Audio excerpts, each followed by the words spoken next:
자, 오늘은 창세기 1장 2절 말씀을 통해서 창조, 타락, 구원의 실상에 대해서 생각해보는 시간을 갖도록 하겠습니다.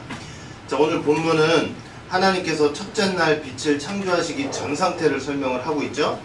땅이 혼돈하고 공허하며 흑암이 깊음 위에 있다라고 말씀을 하고 있어요. 지금 빛을 창조하시기 전 상태를 이제 3차원으로 나누어서 설명을 하고 있는 것입니다. 혼돈은 무질서죠. 공허는 허무하다, 또 비었다는 그런 뜻이 있습니다. 흑암은 물론 이제 단순히 캄캄하게 어두운 상태를 설명하기도 하지만 이제 그러한 상태만을 설명하는 것이 아니고 요한복음 1장 5절 말씀 볼 때 빛이 어두움에 비치되 어둠이 깨닫지 못하더라 이렇게 기록된 것 같이 아주 영적인 깊은 흑암도 있었다는 것을 이제 말씀을 하고 있는 거죠. 그래서 우리가 이제 깨달아야 되는데 무엇을 깨달아야 되냐면 질서가 무너지면 하나님께서 떠나신다는 거예요.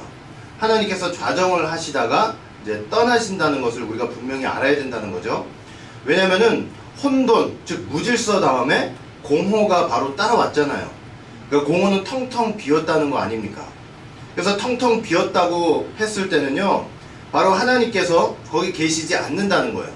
하나님의 말씀이 거기 좌정하시지 않는다는 것을 이제 의미를 하는 거예요. 그러면 그렇게 텅텅 비어있는 상태로 그대로 있느냐? 그것도 사실은 아니에요. 우리가 그것을 어떻게 알 수 있냐면 마태복음 12장 43절부터 45절 말씀 볼 때 더러운 귀신이 사람에게서 나갔을 때 물 없는 곳으로 다니며 쉬기를 구하되 얻지 못하고 이에 가로되 내가 나온 내 집으로 돌아가리라 하고 와보니 그 집이 비고 소재되고 술이 되었거늘 이에 가서 저보다 더 악한 귀신 7을 데리고 들어가서 거하니 그 사람의 나중 형편이 전보다 더욱 심하게 되느니라. 이 악한 세대가 또한 이렇게 되리라 이렇게 말씀을 하고 있어요. 그러니까 하나님께서 계시다가 하나님의 말씀이 계시다가 떠난 그 현장 44절 말씀 볼 때 겉으로 보기에는 어때요? 그 집이 비고 소재되고 술이 되었다라고 이제 표현을 하고 있죠. 그러니까 겉으로 볼 때는 아주 깨끗하게 정리가 된 것 같아요.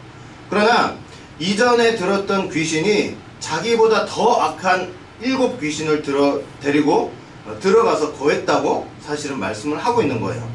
그 사람의 나중 형편이 전보다 더욱더 심하게 되었다고 분명히 말씀을 하고 있는 것입니다. 그러한 것에 아무리 하나님 말씀의 빛을 비춘다고 해도요, 깨닫지 못하는 거예요.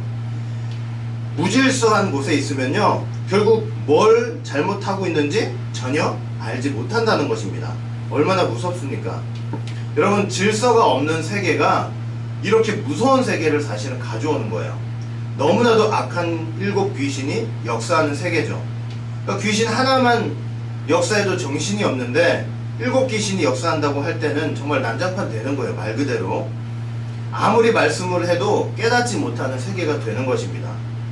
오늘은 창세기 1장 2절 이 혼돈과 공허와 흑암의 세계 속에서 시작된 하나님의 창조 그리고 타락, 구원의 역사가 어떻게 진행되었는지를 살펴보면서 우리 신앙생활을 한번 점검해 보기를 원합니다. 자, 첫 번째, 하나님께서는 창조를 통해서 질서를 세우셨습니다. 여러분, 혼돈, 공허, 흑암의 세계 속에서 하나님께서 이제 6일 동안 창조를 시작하셨는데, 여러분, 그 천지 창조의 핵심이 무엇이냐? 그것은 바로 질서를 세우셨다는 거예요. 어떤 질서를 세우셨냐면, 첫째는 하나님과 피조물 간의 질서를 세우셨어요.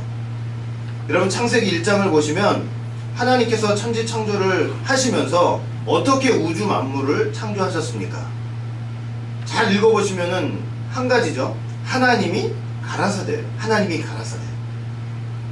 그러니까 온 우주 만물은요, 전부 다 어디에서 나왔냐면 하나님이 가라사대 하는 데에서 다 나온 거예요.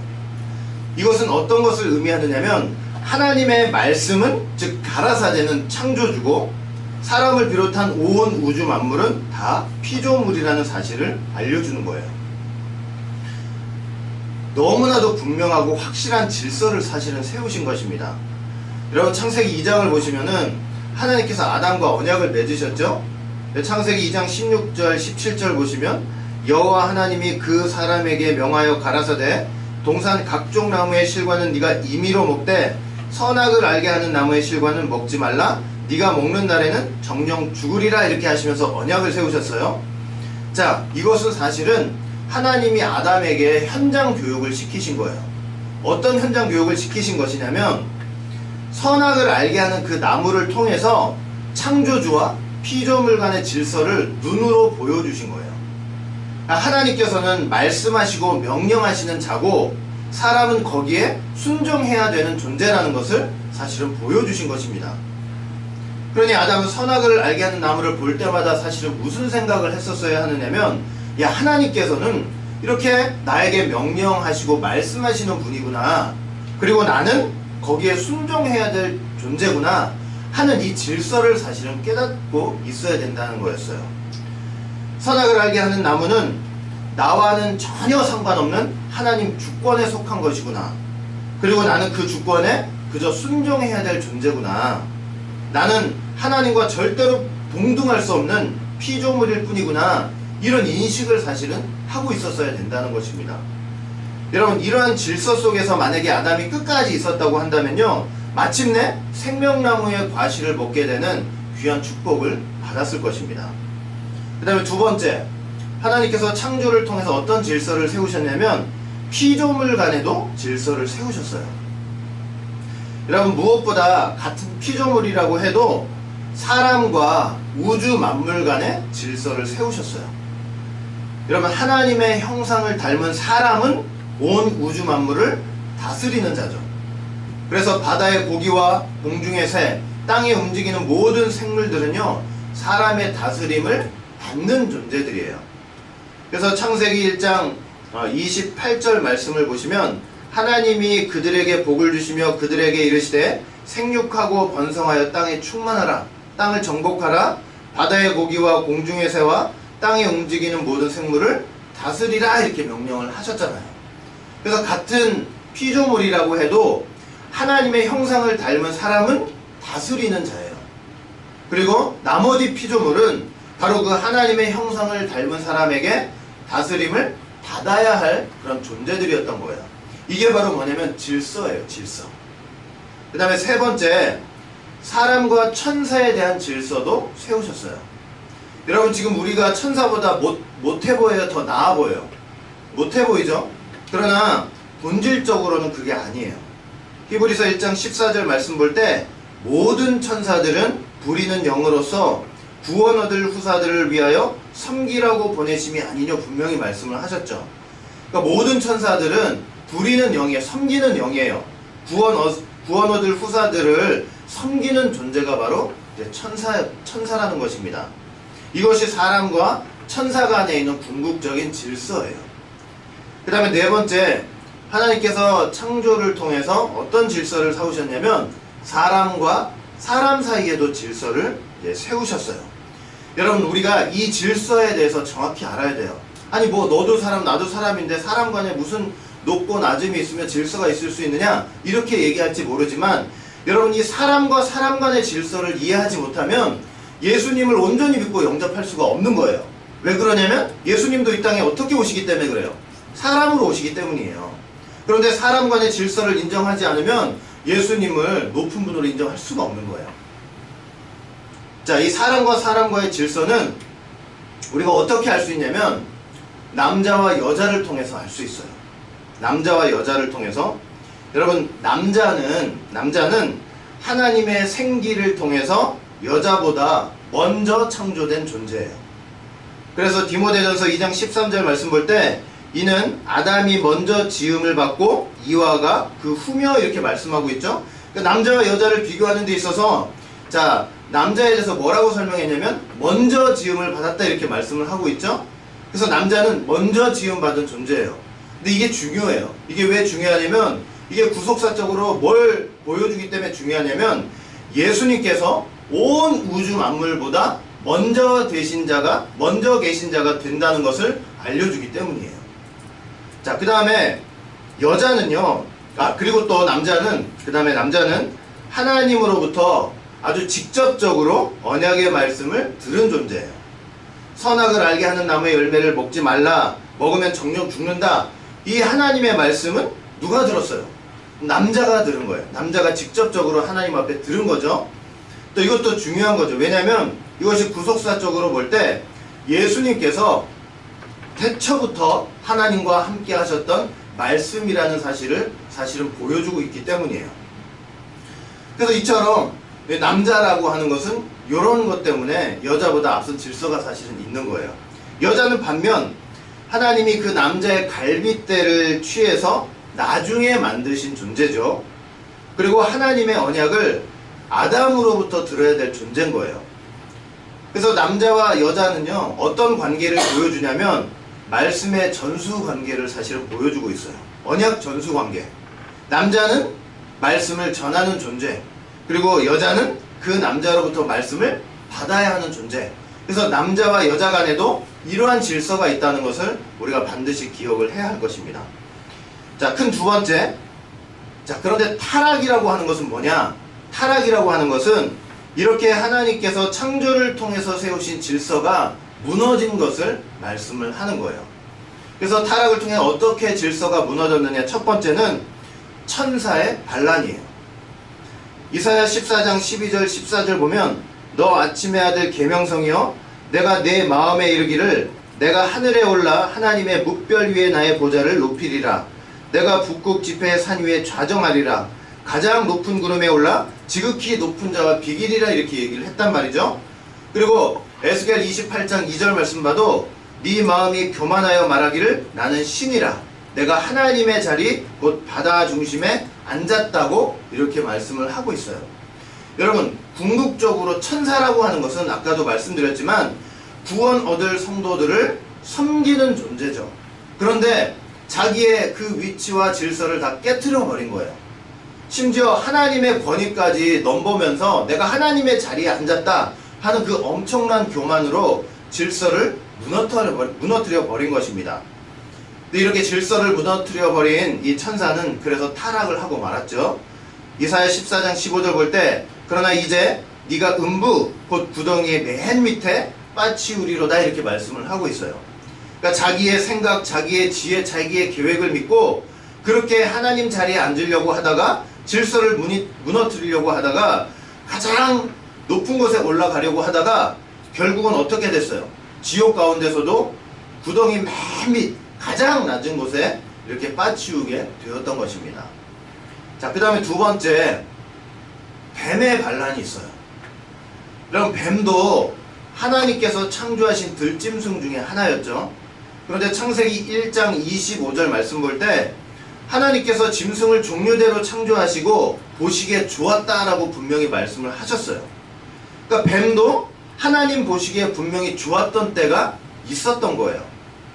그런데 그 하나님 보시기에 좋았던 그 뱀은요, 하나님의 창조 질서 속에서 하나님의 형상을 닮은 인간의 다스림을 받아야 했어요. 그런데 이 뱀이 사단의 도구로 사용이 되면서 아주 간교하게 됐어요. 창세기 3장 1절 말씀 볼 때 여호와 하나님의 지으신 들짐승 중에 뱀이 가장 간교하더라 이렇게 말씀을 하고 있죠. 그리고 하나님의 형상을 닮은 사람에게 다스림을 받아야 될 이 존재가 여자에게 도전했어요. 창세기 3장 1절 계속 읽어보면 뱀이 여자에게 물어 가로되 하나님이 참으로 너희더러 동산 모든 나무의 실과를 먹지 말라 하시더냐 이렇게 물었단 말이에요. 그러니까 이거는 사실은 뱀이 지금 뭘 하고 있는 거냐면 월권 행위를 하고 있는 거예요. 여러분, 에덴 동산은요 하나님과 사람 사이의 비밀이에요. 뱀이 끼어들어서 이래라 저래라 할 아무런 권리가 없었던 거예요. 근데 뱀이 이 사단의 사상을 전달하는 도구가 돼서 지금 여자에게 도전을 하고 미혹하려고 하고 있는 것입니다. 하나님의 창조 질서를 무너뜨리고 이 사단의 사상과 말로써 지금 여자에게 도전을 하고 있는 거예요. 사실은 그 에덴 동산의 세계, 그 믿음의 세계를 무너뜨리려고 하는 사악한 시도를 한 거였습니다. 자, 그 다음에 세 번째는 여자의 반란이 있었어요. 자, 여자는 아까 어떤 존재라고 그랬어요? 여자는 말씀을 받아야 하는 존재라고 분명히 말씀을 드렸죠. 그게 질서예요. 질서, 창조 질서. 그런데 뱀에게 유혹당한 여자가 어떻게 했느냐? 창세기 3장 6절 볼 때 여자가 그 나무를 본즉 먹음직도 하고 보암직도 하고 지혜롭게 할 만큼 탐스럽기도 한 나무인지라 여자가 그 실과를 따먹고 자기와 함께한 남편에게도 주매 그도 먹은지라 이렇게 말씀하고 있죠. 자, 여자가 어떻게 했어요? 뱀의 미혹을 당한 여자가 어떻게 했어요? 자기도 먹고 어떻게 했어요? 남편에게도 주매 이렇게 말씀을 하고 있죠. 그러니까 선악을 알게 하는 나무의 열매를 남자에게 주었습니다. 즉 뱀의 사상과 말을 남자에게 전달하는 그런 존재가 되어버린 거예요. 여러분, 본래 여자는요 남자로부터 말씀을 받아야 될 존재였죠. 그런데 어떻게 됐어요? 남자에게 뱀의 사상을 전달하는 그런 존재가 된 거예요. 남편에게 주매. 이것이 뭐냐면 남자와 여자 사이에 세우신 그 창조 질서를 여자가 무너뜨려 버린 거예요. 그리고 결국 남자는 그 하나님이 금하신 선악을 알게 하는 나무의 열매를 먹고 말았습니다. 이걸로 인해서 하나님과 피조물 간의 질서를 무너뜨리는 결과를 가져온 거예요. 여러분, 피조물 간의 이런 질서가 무너지니까 결국은 하나님과 피조물 간의 질서도 이제 무너지는 결과로 이어진 거예요. 천사의 반란이라는 것은 사람을 뛰어넘어서 하나님께 도전하는 것으로 이어졌고, 또 뱀과 여자의 반란 역시 아담이 하나님의 말씀을 불순종하게 만드는 데까지 이제 이어져 버린 것입니다. 여러분, 타락이라는 것은 이렇듯이 하나님께서 세우신 이 창조 질서를 전부 다 무너뜨린 사건이 되었던 거예요. 자, 세 번째, 그렇다면 구원이란 무엇일까요? 구원은요, 이렇게 무너진 질서를 회복하는 거예요. 여러분, 예수님께서 이 땅에 오셨을 때 질서가 무너진 세계의 아주 강력한 도전이 있었습니다. 이제 마귀가 예수님을 광야에서 시험을 했죠. 마태복음 4장 8절부터 9절 말씀 볼 때 마귀가 또 그를 데리고 지극히 높은 산으로 가서 천하 만국과 그 영광을 보여 가로되 만일 내게 엎드려 경배하면 이 모든 것을 너에게 주리라 이렇게 이제 시험을 한 거죠. 이것은 참으로 생각해보면 사악한 도전이었죠. 마귀가 예수님께 천하 만국과 그 영광을 다 보이면서 내게 엎드려서 경배를 하면 이 모든 것을 다 주겠다. 사실은 이것은 하나님께서 세우신 창조 질서의 근본을 뒤흔드는 그런 시험이었어요. 여러분, 천하 만국과 그 영광이 사실은 다 어디서 나왔어요? 다 하나님이 가라사대 하는 데서 나왔잖아요. 여러분, 예수님은요 하나님이 가라사대 하실 때 바로 그 가라사대 자체세요. 그런데 마귀는 천하 만국과 그 영광을 다 보이면서 그 천하 만국과 영광을 창조하신 그 가라사대 앞에 나에게 절하면 그걸 다 주겠다. 그러니까 피조 세계가 가라사대 위에 군림하려는 아주 극악한 도전이었던 거예요. 요즘 세계가 바로 그런 세계예요. 여러분, 질서가 완전히 무너진 세계, 혼란의 세계로서 지금 예수님을 공격한 것입니다. 그 예수님께서 뭐라고 사단에게, 마귀에게 호령을 하셨습니까? 마태복음 4장 10절 볼 때 예수께서 말씀하시되 사단아 물러가라 기록되었으되 주 너의 하나님께 경배하고 다만 그를 섬기라고 분명히 말씀을 하셨죠. 사단아 물러가라 할 때는 바로 무질서의 세계, 혼돈의 세계는 아주 썩 물러가라는 그런 의미가 있어요. 주 너의 하나님만 경배하고 다만 그를 섬기라. 그러니까 무질서의 세계를 물리치시고 하나님 창조 그 질서의 본연의 세계를 다시 회복하시는 그런 말씀이었던 거죠. 그리고 하나님과 피조물 간에 있어야 할 그 질서를 아주 분명하게 선언하신 거예요. 자, 예수님께서 이렇게 질서를 회복하시는 데 있어서 어떤 일들을 하셨느냐?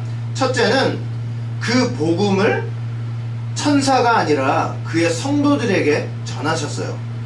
여러분, 예수 그리스도의 복음이 누구에게 먼저 나타났습니까?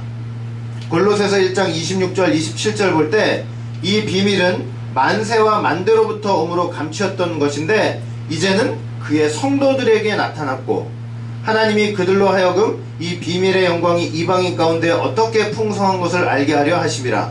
이 비밀은 너희 안에 계신 그리스도시니 곧 영광의 소망이니라 이렇게 말씀하고 있죠.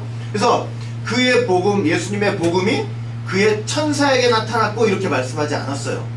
이제는 그의 성도들에게 나타났고 이렇게 말씀을 했죠. 그래서 이 복음에 관해서는 오히려 천사들도 살펴보기를 원한다고 말씀을 하고 있어요. 베드로전서 1장 20절 볼 때, 베드로전서 1장 12절 말씀 볼 때 천사들도 살펴보기를 원하는 것이니라.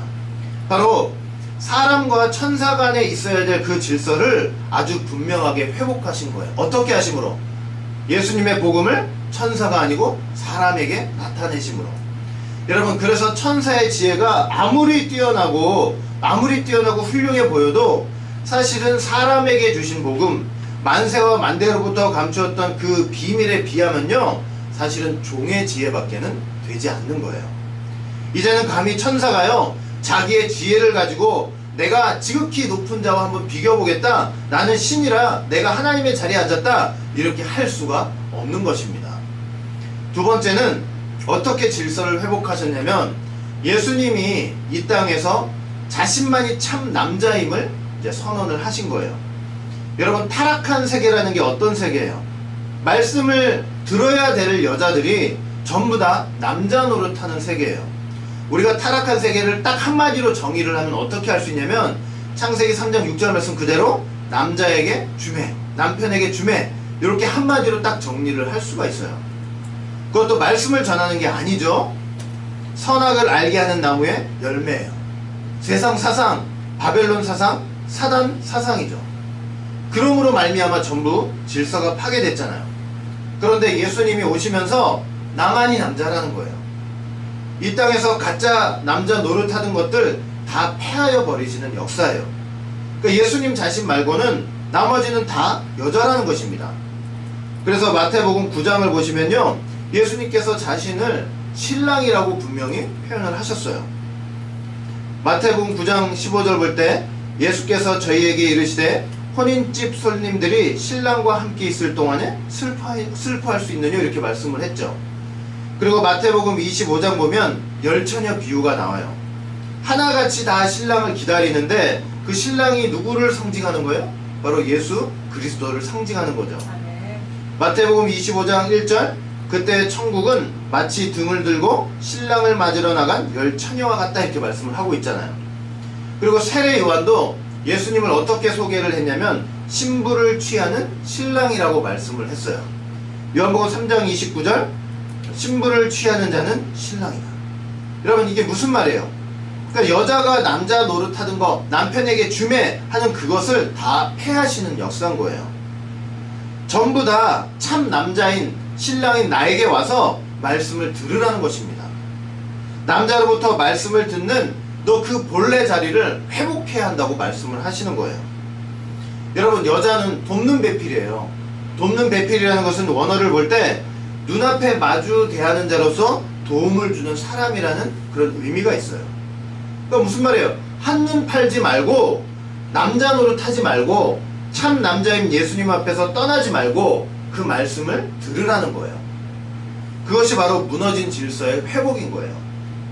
우리는요, 무조건 말씀을 듣는 자리에 있어야 돼요. 뱀 같은 그 세상 사상, 그걸 전달하는 여자, 남편에게 주매 가짜 남자 자리에 있으면 안 된다는 것입니다. 그것은 타락해서 질서가 무너진 세계예요. 여러분, 예수님이 이 땅에 오셔서 이렇게 무너진 질서를 다시 회복을 하시는 거예요. 그것이 바로 예수님이 이루신 구원의 기본, 초석이 되었다는 것을 우리는 잊어서는 안 될 것입니다. 결론을 맺도록 하겠습니다. 사랑하는 성도 여러분, 그렇기 때문에요, 이 교회 생활 속에서도 질서가 무너지면 안 돼요. 여러분, 우리가 질서가 무너지지 않게 해서 딱 두 가지만 생각을 하면 돼요. 첫 번째는 뭐냐면, 교회에서 가장 중요한 것은 바로 하나님이 가라사대라는 것을 우리가 잊지 말아야 될 것입니다. 여러분, 가라사대, 하나님의 말씀, 예수님이 전하신 바로 그 말씀이에요. 내 생각과 내 의지와 내 욕심과 내 자리, 그 어떤 것도 이 가라사대를 넘어서서는 안 된다는 것입니다. 가라사대 앞에 다 내려놓을 줄 알아야 돼요. 여러분, 교회에서 가라사대를 내어쫓고 절대로 교회가 평안해질 수가 없어요. 교회가 가라사대로 충만해야지, 가라사대를 내어쫓고 나면 그저 비고 소재돼서 깨끗하게 된 것 같지만 7 귀신이 들어와서 더욱더 난장판이 된다는 것을 반드시 기억을 해야 할 것입니다. 그 다음에 두 번째, 우리가 질서가 무너지지 않기 위해서 어떻게 해야 되냐면 우리의 위치는 절대적으로 하나님의 말씀을 듣는 자리인 것을 기억을 해야 돼요. 절대로 여자처럼 남편에게 주매 이런 위치에 있으면 안 된다는 것입니다. 세상 사상, 바벨론 사상, 사선 사상, 사단 사상 이런 거를 전달하는 수단이 되면 안 돼요. 우리는 주는 자리가 아니라 받는 자리예요. 여러분, 이런 질서가 잘 지켜지잖아요. 그러면 하나님께서 우리에게 어떤 차원, 어떤 말씀의 세계를 주시냐면 바로 부부의 도를 주시는 거예요. 여러분, 부부의 도라고 하는 것은 뭐냐면 둘이 한 몸을 이루는 세계예요. 여러분, 질서가 잘 지켜지면 하나님이 우리에게 이런 부부의 도를 주셔요. 창세기 2장 24절 볼 때 이러므로 남자가 부모를 떠나 그 아내와 연합하여 둘이 한 몸을 이룰지니라 이렇게 말씀하고 있죠. 이걸 사도 바울이 뭐라고 또 해명을 해놨냐면 에베소서 5장 31절 32절 볼 때 사람이 부모를 떠나 그 아내와 합하여 그 둘이 한 육체가 될지니 이 비밀이 크도다. 내가 그리스도와 교회에 대하여 말하노라 이렇게 말씀을 하면서 남자와 여자 둘이 한 몸이 되는 비밀을 교회와 그리스도와 교회가 하나 되는 비밀로 사실 설명을 한 거예요.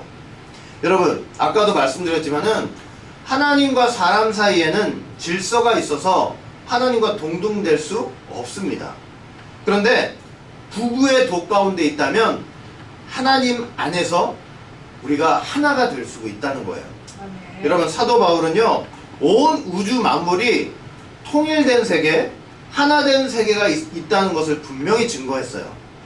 에베소서 1장 10절 말씀 볼 때 하늘에 있는 것이나 땅에 있는 것이 다 그리스도 안에서 통일되게 하려 하심이라.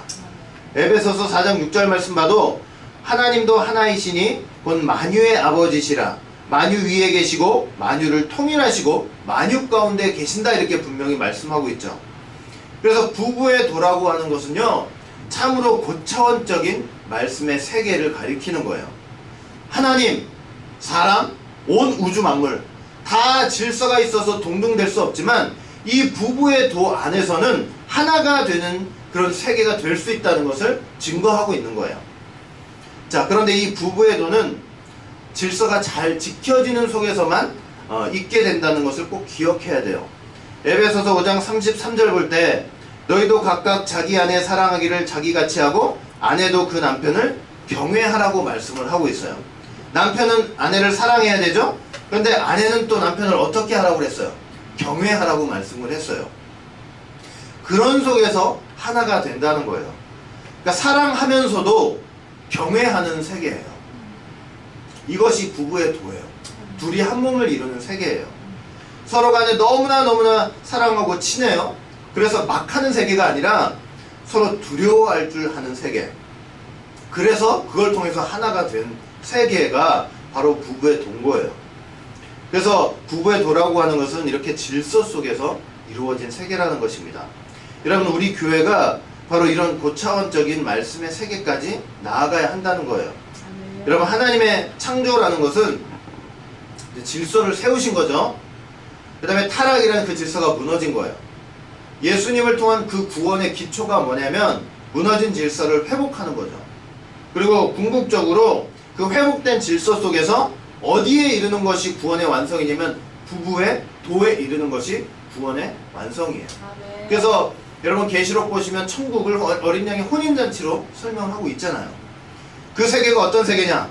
하나님은 우리를 사랑하시고 우리와 온 우주 만물은 하나님을 경외하는 가운데 하나가 되었기 때문에요 절대로 예전처럼 질서를 무너뜨리는 타락이 있을 수 없는 세계예요. 우리 교회는 지금 어디쯤 있을까요? 우리가 지금 질서 있는 신앙생활을 제대로 할 수 있습니까? 하고 있습니까? 우리 교회에 하나님이 가라사대가 가장 주인이 되셔야 돼요. 가장 머리가 되셔야 돼요. 다시 한번 말씀을 드리지만 그 질서가 무너지면요 그 순간 하나님 계시지 않아요. 하나님 말씀이 좌정하지 않아요.